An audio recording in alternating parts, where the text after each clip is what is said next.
আসসালামু আলাইকুম। আশা করি সবাই ভালো আছেন। আজকে কিছু কথা বলবো পুরা গেমস সম্পর্কে। এটা তো গেমস না, এটা হচ্ছে একটা অন্যরকম গেমস, যাকে বলি আমরা জুয়া।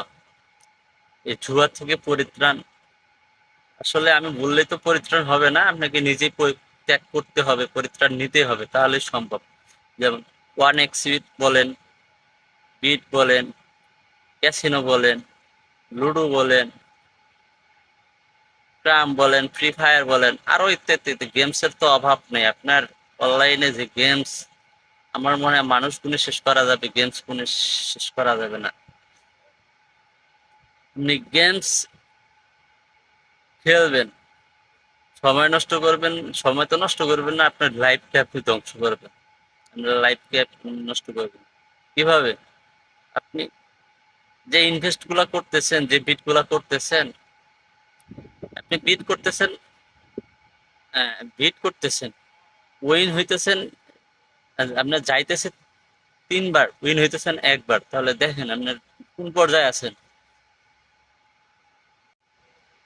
আপনি যখন উইন হবেন তখন মেজাজ একেবারে ফুরফুরা, কি করি আর কি না করি, এ টাকা কোথায় রাখি আর কোথায় না রাখি। এই যে আপনি পরে যে গেল, তখন মন তো একেবারে অন্ধকার হয়ে গেছে, আমাবস্যার পূর্ণিমার কালো রাতের মতো। মানে আপনি চেহারার দিকে তাকানো যায় না। না ভাই, আসলে এগুলা করা যাবে না। আপনি এগুলা থেকে তাড়াতাড়ি তওবা করেন, তওবা করে আল্লাহর রাস্তায় ফিরে আসেন। কারণ এগুলা আপনার ক্ষতি করতেছেন, আপনি পুরো লাইফের ক্ষতি করতেছেন, আপনি পুরো জীবনের ক্ষতি করতেছেন, আপনি তিলে তিলে ধ্বংস হইতেছেন। কারণ এখন এই জুয়াগুলা একবারে মারাত্মক। আপনি 10,000 উইন হয়েছেন, দেখেন আপনি 25,000 চলে গেছে, আপনি কোন লেভেলে চলে গেছে, আর বেশি যায়। এগুলো তো কেউ প্রকাশ করে না। মনের কিছু কিছু বলে কিছু কিছু কিছু মনের দুঃখ যেরকম প্রকাশ করা যায় না, সেরকম এইসব দুঃখ কেউ সহজে প্রকাশ করে না, স্বীকার করে না। এদের দুঃখ কুড়ে কুড়ে এরা শেষ হয়ে যায়। তো যারা এগুলোর সাথে সম্পৃক্ত আছেন ভাই, আমি বলি এগুলা থেকে বের হয়ে আসেন। আপনার জন্য ভালো হবে, আপনার ফ্যামিলির জন্য ভালো হবে, ঠিক আছে? আপনি আপনি যারা আশেপাশে আপনার বন্ধু বান্ধব এগুলোর সাথে সম্পৃক্ত আছে তাদেরকে বুঝান। আপনি যখন তার কাছে যাবেন না, সেও ভালো হওয়ার চেষ্টা করবে।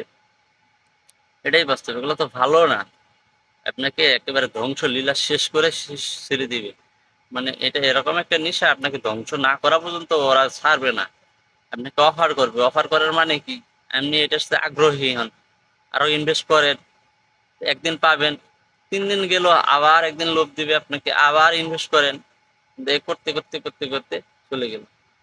ক্যাসিনোতে আপনি ঢুকেন, হাজার হাজার গেমস, কি পরিমাণ গেমস লাগে ওইখানে, হ্যাঁ। গেমের রাজ্য, গেমের রাজ্য যেখানে প্রবেশ করলে আপনি হারাই যাবেন। আপনার টাকা মনে হয় পুরো পৃথিবীর টাকাগুলোও যদি মনে হয় ওইখানে লাগানো যায়, তাও মনে হয় গেমস শেষ হবে না। টাকা শেষ হবে, আপনার গেমস শেষ হবে না। দরকার কি হয়? খেলেন না, আপনার জীবনটাকে আপনি নষ্ট করেন না। কেন আপনার জীবনটাকে আপনি সংশয়ে ফেলে দিচ্ছেন, বিপদে ফেলে দিচ্ছেন নিজে নিজে? দরকার কি? হ্যাঁ,